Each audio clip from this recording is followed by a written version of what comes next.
this year, so we are just starting out our journey in the education system here in Nova Scotia. I have been speaking out since the fall about my support for teachers, and I heard a lot tonight about democracy. And on the one hand, we have the democratic issue of teachers having the right to bargain. And then on the other hand, we have the democratic imperative of a public education system that actually works.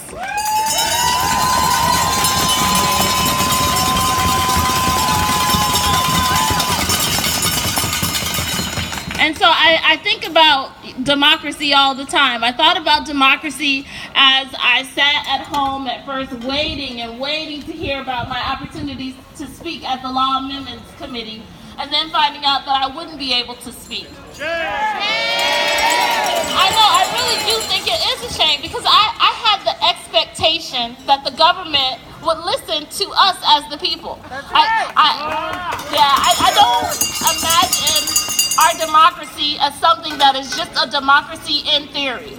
I feel like we are the people, and we have the right to interact with the government. We elected these people. They are stewards over our collective money. The government doesn't produce the money from the sky or something like that. We pay our taxes. We all contribute to the resources that we have, and there should be an opportunity for us to interact with them and say what it is that we need. And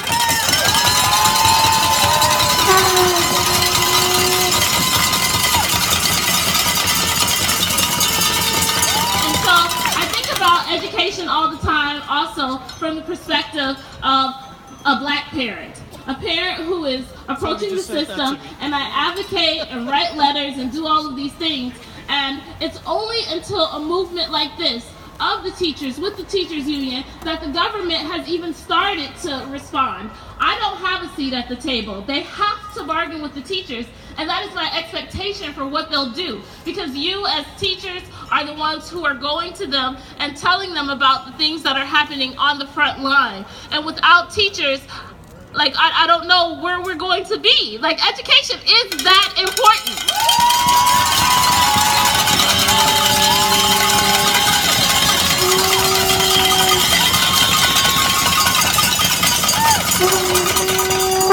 And so I see in teachers our partners, the people who go out into our communities every day and educate our children.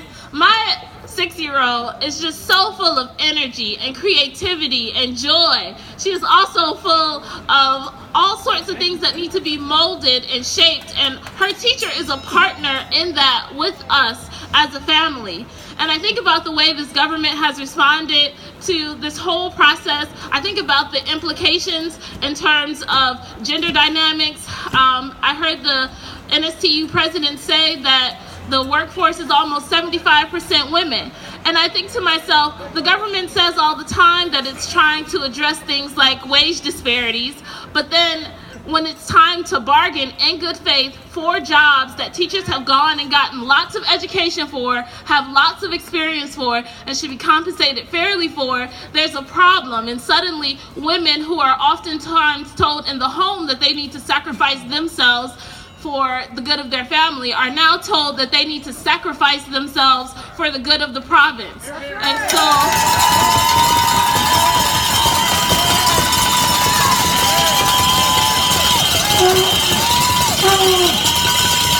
I really think that there are lots of gender dynamics and things going on in this situation, because if we're talking about the money that people have in retirement, if we're talking about the money that people can set aside for their own children's education funds, to pay for their house, to buy insurance, things like that, I think that we need to expand the conversation. And I also think that we need to make sure that in this fight that we take this from this place forward, making sure that we have our voices heard, that we are the ones who run for office, that we are the ones who make decisions, that we don't just, let this moment fizzle, but that we keep it going forward. Because I think that it's much larger.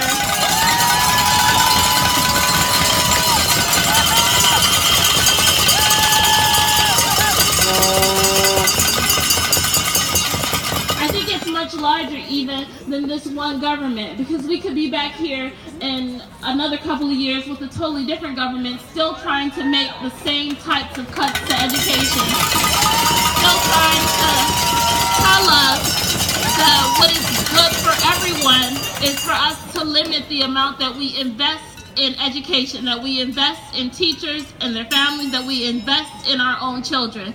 So thank you all for the opportunity to speak.